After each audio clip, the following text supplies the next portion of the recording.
La magia existe. Las religiones, las artes y las ciencias hunden sus raíces en el pensamiento mágico, aunque el racionalismo moderno insiste en separarlas. Desde tiempos inmemoriales, la humanidad ha intentado descifrar los secretos para manipular el entorno a través de rituales, conjuros y brebajes, y controlar cosas, personas o su propio porvenir. No obstante, marcadas por el espíritu de cada época, ciertas creencias y prácticas se han institucionalizado mientras otras se han perseguido como herejes, falaces e inoperantes. Las respuestas que en la antigüedad solíamos buscar en la magia ahora son asunto de prácticas científicas. Sin embargo, algunas de sus expresiones perviven gracias a la resistencia y la mutabilidad de grupos marginados. Recurrimos a la magia para resolver los conflictos más angustiantes que tienen que ver con nuestra propia finitud y nuestras limitaciones. Buscamos remediar aquello que nos excede, superar la muerte, contactar a un ser querido o sanar de una enfermedad terrible, hacer que alguien se enamore o causar un gran mal a otra persona. Por ejemplo, existen técnicas ancestrales para tareas tan disímiles como transmutar metales simples en oro o proteger a los seres amados de un peligro. En gran medida seguimos usando una de las herramientas más poderosas de la magia, el lenguaje. Ursula K. Le Guin veía en las palabras la sustancia misma de la magia, capaces de generar realidades y determinar las narrativas que dotan de sentido nuestro paso por la Tierra. Bienvenidos a una de las sesiones mágicas de la revista de la universidad en este mes de marzo. Yo no sé si ustedes ya vieron el número impreso, si ya fueron por él, lo recomiendo ampliamente, como siempre. Ya saben que pues echamos ahora sí que al caldero todos nuestros esfuerzos para que sea una edición dentro de todos los artes, ¿no? Con toda la tradición del color, con toda la tradición de la tipografía, para que sea muy agradable de hojear, de manejar. Y bueno, hoy nos vamos a ir a otros tiempos, cuando las brujas eran un tema de seguridad pública y las perseguía la Inquisición. Es decir, que nos vamos al periodo colonial con nuestra invitada, Alfa Viridiana Lizcano. ¿Cómo estás, Hola. Alfa? Eres maestra en estudios mesoamericanos, ahora estás doctorante en historia aquí en la UNAM, historia cultural de la Inquisición. Así es. ¿Y esa fascinación? A todos nos llaman, ¿no? ¿La Inquisición? Sí, ¿Por qué? ¿Por la mucho. tortura? Pues por tiene la un oscuridad. halo, ¿no? De de maldad, de miedo, de terror, ¿no? Pero cuando ojeas un poco los expedientes, de repente percibimos hasta un poquito de seguridad por de la gente hacia la institución que finalmente los protegía del mal. Finalmente los protegía. Sí. Estaba ahí justamente como de seguridad, ¿no? Claro, totalmente. Seguridad contra tentaciones, contra Contra la vida después de lo que te espera después de que te mueres. Es muy importante para esta gente en ese momento. ¿Dónde los archivos de la Inquisición están en el Archivo General de la Nación, ¿no? Así es. O sea, vas mucho a Lecumberri. Sí, uno de los archivos de Inquisición más grandes del mundo. Es una antigua cárcel, pone un poco el ambiente, ¿no? Totalmente. ¿Sí? Y sí, ahí pasan cosas raras. ¿Cómo qué? A ver. Pues hay un montón de leyendas, ¿no? Del preso que aparece en las zonas donde no hay gatos, es como difícil de estar, ¿no? Por ahí ¿Donde no hay gatos?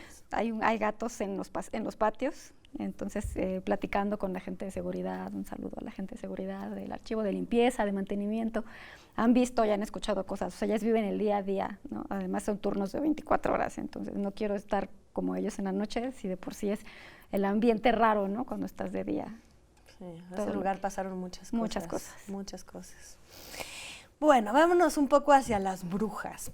Dinos, ¿las brujas son esencialmente mujeres? O sea, ¿no hay varones brujes? Sí, sí hay. ¿Por qué? En la Europa medieval, ¿no? Moderna, son básicamente las mujeres, ¿no? Es esta tradición de que la mujer pues es débil, es propensa, ¿no? A caer en los engaños del demonio, a estar en embustes, a estar hay que protegerla, hay que cuidarla, ¿no? Si es una sociedad muy paternalista, ¿no? Muy patriarcal, obviamente, ¿no? Cristiana finalmente, donde la mujer pues tiene que seguir este prototipo de la Virgen María, ¿no? Una madre abnegada y que como precisamente pues es pobre de espíritu, de mente, según los textos teológicos, entonces hay que protegerla, ¿no? Ya nos decía el Maleus Maleficarum, este manual, ¿no? Del siglo XV, que precisamente como la mujer está en este ambiente, pues es propensa a creer en los engaños del demonio, a venderle su alma, a hacer el pacto con él y a ser bruja. Pero en América, precisamente, cuando llegan y empiezan a observar pues estos sacerdotes, ¿no?, mesoamericanos que se dedicaban precisamente pues a lo que nosotros actualmente llamamos magia, ¿no?, estas prácticas, estos sistemas de creencias en donde participan tanto ellos como las mujeres, sí tenemos, ¿no?, algunos brujos por ahí. Hay quien los compara con los nahuales, por ejemplo, ¿no? Claro. Entonces, pues precisamente hay un texto de Roberto Martínez de cómo los nahuales se hicieron brujos, ¿no? Lo que había aquí, que era considerado pues un intermediario entre las divinidades y las personas, pues se entendió desde las categorías europeas como un brujo. Bueno, la Inquisición perseguía cualquier creencia, como cualquier creencia ajena a la de la Iglesia, como creación del demonio, adoración del demonio, de por sí. Sí, principalmente siglo XVI, XVII en el caso americano. Para el XVIII observamos, producto precisamente del racionalismo, de las ideas ilustradas, pues se piensa más en la ignorancia de la gente, ¿no? Ya es más difícil que observemos que el diablo está ahí metido, sale un poco de escena. ¿De verdad? Sí. Y entonces empezamos a observar que precisamente como son mujeres, si son mulatas, si están involucradas con grupos afros, con indígenas, entonces pues están en un estado de ignorancia que no les permite comprender sus supersticiones, ya más que cosas demoníacas las llaman supersticiones, ¿no? Experiencias vanas, creencias vanas, ¿no? Entonces se investiga mucho sobre eso, dónde estás, con quién te juntas, en qué crees, y muchas veces les parece a la Inquisición absurda. De acuerdo. A ver, ¿cuál es la imagen? Hablaste del Malleus Maleficarum, que es este libro escrito por 2 frailes dominicos, ¿no?, que alemanes, además, que hacen una tipificación, ¿no?, de cómo reconocer o quiénes son estas mujeres, ¿no?, que han cedido a las tentaciones del demonio. ¿Cómo son estas mujeres? Estas mujeres tienen ciertas características, ¿no? Para empezar, las tienen socialmente. Son mujeres que normalmente están solas, ¿no?, están apartadas. Son sociedades que son muy corporativas, muy de manejarse en colectividad, ¿no? Aquel que no pertenece a algún grupo suele ser mal visto, ¿no?, dentro del resto de la sociedad. Estas mujeres pues además tienen características, ¿no? Normalmente te ayudan a conseguir el favor de un hombre, te ayudan a conseguir un trabajo.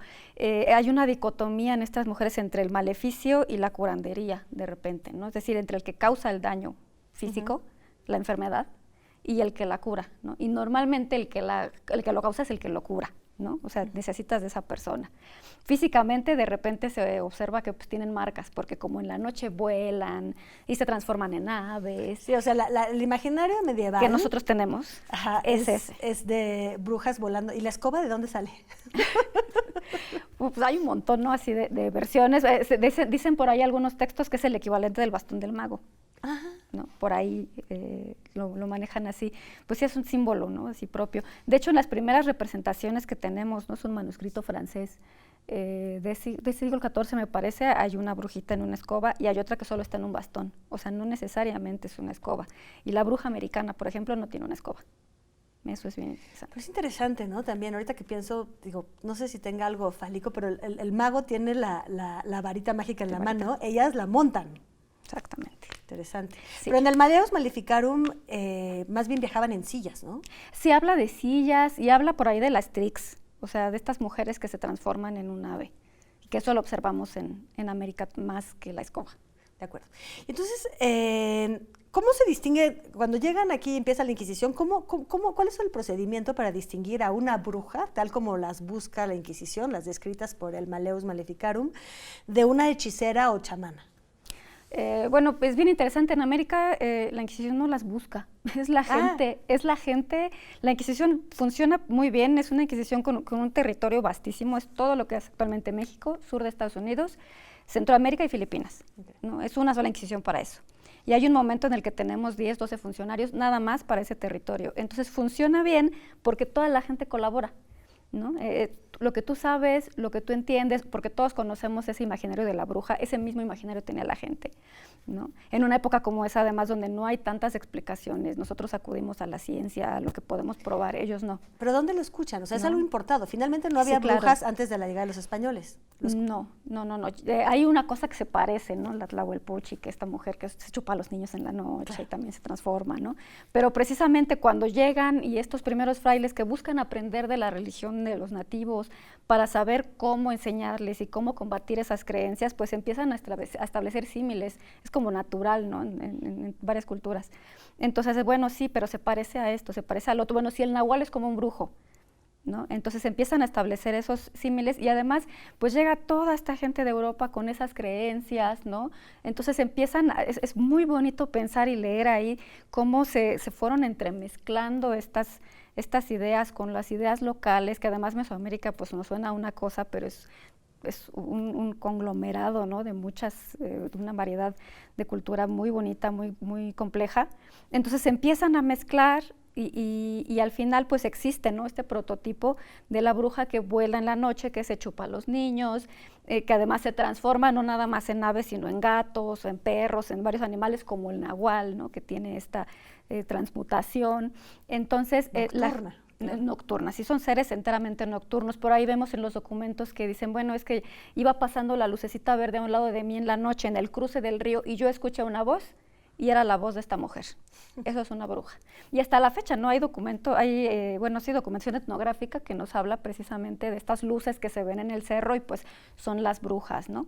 Entonces empiezan a crearse así todos esos imaginarios y de repente en el momento en el que hay enfermedad, en el que hay sequía, en el que hay plaga, alguien tiene que tener la culpa de eso, ¿no? Algo tiene que ser causa y pues no podemos ser nosotros que somos tan buenos cristianos. Entonces, ¿quién es? Pues la bruja, ¿no? Y empiezas a asociar. Si un día que la vi se enojó conmigo y me empecé a sentir mal. Si un día que discutimos, quería con mi esposo o tuvo una relación extramarital con mi esposo y cuando la dejó empezamos a enfermarnos. Y entonces las miradas empiezan a orientarse a esa mujer y es cuando la Inquisición voltea los ojos hacia esa mujer o esas mujeres. Claro, o sea, en realidad cumplen también la función de chivo expiatorio. Sí, totalmente. Y entonces la Inquisición empieza a ver o sea, la gente de motu propio empieza a ir a acusar. O sea, van a poner el pleito, van al tribunal. O sea, van primero con el fraile y el fraile van primero con el padre del lugar y el padre, o sea, va subiendo la información. Exactamente, sobre todo, pues mientras más lejos estás, porque si la Inquisición está el edificio aquí en Ciudad de México, pues cómo funciona alrededor, ¿no? O sea, es acudir pues con la primera autoridad, ¿no? La que tienes más cerca, incluso puede ser una autoridad civil. Esa es una situación también que se observa, una mezcla de jurisdicciones bien complicadas, porque tengo algunos casos por ahí del Archivo General de la Nación, donde, bueno, la autoridad más cercana en una hacienda, pues es el administrador de la hacienda. Entonces el administrador en lo que va al pueblo y ve al cura o al fraile que esté ahí y le avisa, y en lo que el fraile va y escribe una carta que llegue aquí a Santo Domingo, y en lo que a ellos se les da la oportunidad de leerlo y de decir, bueno, sí, vamos a ver. Oye, me suena muy contemporáneo. Sí, no es tan reciente la burocracia, y más en una institución así. Oye, vamos a irnos un corte y volvemos. Claro que sí. A hablar un poquito más de brujas. Bueno, vamos a ver algunos ejemplos de juicios que hubo. Los dejo con un corte y volvemos inmediatamente después.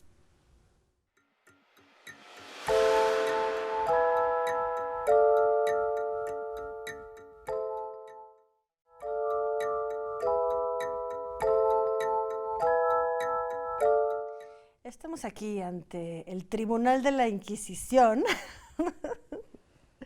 ¿Cómo eran los juicios? Ya una vez que ya se ocupaban, o sea, que la Inquisición, ¿no? Que el alto tribunal tenía tiempo de ver de qué se trataba. Decidió que sí. Bueno, si se traslada la rea, a Ciudad de México, está en la cárcel y son varias audiencias, ¿no? Hay que tomar en cuenta que los documentos que tenemos son documentos administrativos, es como leer un caso del MP, ¿no? Con ese mismo lenguaje. Son legajos grandes. Es que era la ley, o sea, era muy, como tú dices, se mezclaba lo civil con lo religioso. Sí, totalmente. No hay una una separación. O sea, legalmente existe un tribunal para lo civil y un tribunal para lo religioso, pero aquí finalmente es un tribunal de justicia religiosa, que es lo que es ajeno para nosotros. Entonces son varias audiencias, es bien interesante porque se maneja con secrecía la Inquisición. No te dicen quién te acusa ni de qué te acusa. Entonces es tenerte audiencia tras audiencia preguntándote, ¿sabes por qué estás aquí? ¿Sabes quién te delató? Y puede que incluso ahí saques cosas que ellos ni siquiera tienen idea, ¿no? Hay testigos, ¿no? Esos que te acusan, o si de repente se menciona por ahí a alguien, pues le llaman y le preguntan por ti, con quién te estás relacionando. La idea es identificar, pues si de verdad, estar de verdad seguros del delito y de lo que estás haciendo. Si ellos están seguros, y tú sigues diciendo que no, es cuando vemos el caso del tormento. Para siglo XVIII yo encuentro muy pocos casos de tormento. Muy pocos. Es muy poco, ¿no? Normalmente la gente, la misma cárcel, las condiciones de estar en la oscuridad, en la humedad, las enfermedades, las ratas, ya es bastante, ¿no? La gente sí lo dice. La gente sí lo confiesa lo que sea. Sí tienes una especie de abogado, o sea, sí hay alguien que te asesora, sí hay alguien que te acompaña, ¿no? Ahí, pero sí son procesos muy largos, o sea, puede que despachen uno en 6 meses o puede que despachen uno en 2 años, por ahí tengo alguno que es de 10, ¿no? Y mientras más lejos estés es más complicado porque no siempre se te traslada, ¿no? Entonces se nombra un comisario, que normalmente pues es el cura de la zona, el fraile de la zona, y él es el quien lleva las averiguaciones, ¿no? Pero pues no es un teólogo, él únicamente pues hace las interrogaciones, te encierran donde pueden, un granero, una bodega, ¿no? Donde puede tener una cárcel civil quizá.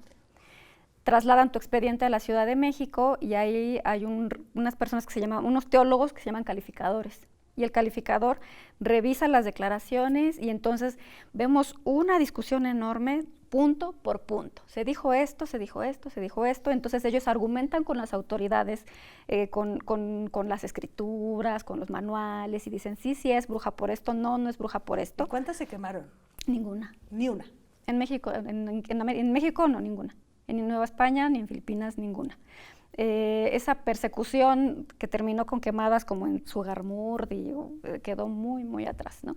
Son como precisamente la idea pues es que te reconcilies con la religión, que regreses al buen camino, y son mujeres que de verdad están solas, ¿no? Son mujeres que, alguna por ahí, Mariana de la Candelaria, por ejemplo, en San Luis Potosí, estaba sola, tenía un montón de hijos, el marido nunca se menciona, no saben si se murió, si se fue, en una hacienda ella era mulata, ¿no? Con indígenas, con coyotes, con lobos, se junta mucho con los indígenas, le enseñan a usar el peyote, entonces es bueno, esta mujer está sola, no es que sea bruja, se equivocó, tráiganla para que tenga su penitencia. Entonces son unos azotes. Se equivocó. ¿Y cuál era la acusación? ¿La acusaban de bruja? De brujería. Y la sentencia puede ser brujería, ¿no? Es una herejía, porque es una especie de culto al diablo.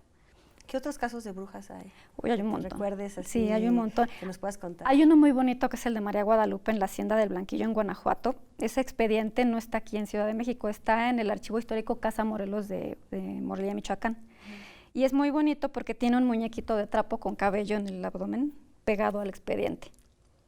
El caso de María Guadalupe es muy similar, ¿no? Es una mulata de unos 50 años que tiene una hija y que, como está sola en la hacienda, pues de repente tiene un amorío con el esposo de una y con el esposo de otra, y entonces uno se enferma y dice, es que yo terminé con ella y cuando ya no quise estar con ella, pues empecé a enfermar.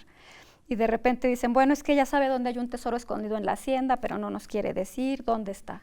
Y entonces su hija empieza a llevar todos los muñecos, ella se asusta y lleva varios muñecos, se hablan de más de 20 en el expediente, los entrega, ¿no?, al administrador de la hacienda, que los lleva con el cura, y empiezan a hacer todo el juicio, escriben a México, la encierran un rato, o sea, es un drama de 10 años.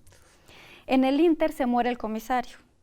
Cuando nombran otro comisario, ya pasaron un montón de años, regresan y no está la hija de María Guadalupe. Y María Guadalupe dice, bueno, es que ella como me acusaba y como venía a decirles todo y se robó los muñecos, le hice un muñeco y la maté.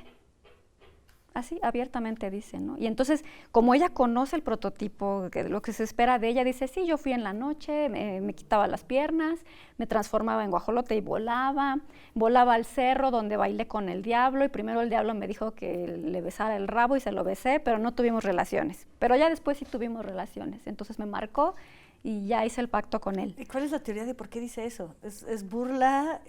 ¿Ya se lo cree? Ella conoce el discurso y entonces lo entrega. Algo bien interesante en estos casos de muñequitos es que la gente a fuerza quiere ver el muñequito. María Guadalupe parece ser que sí los tenía, pero otras mujeres no los tenían y en la cárcel los elaboran y los entregan, porque parece que necesitan la prueba material. Entonces hasta que les dicen, bueno, entrégamelo y te libero, ella hace el muñeco y la entrega. O sea, el prototipo de estas brujas en México muchas veces es necesario, incluye además de volar y del diablo y de todo, incluye muchas veces el muñequito. Y en este caso el muñequito codo, ya lo conservamos, es bien interesante.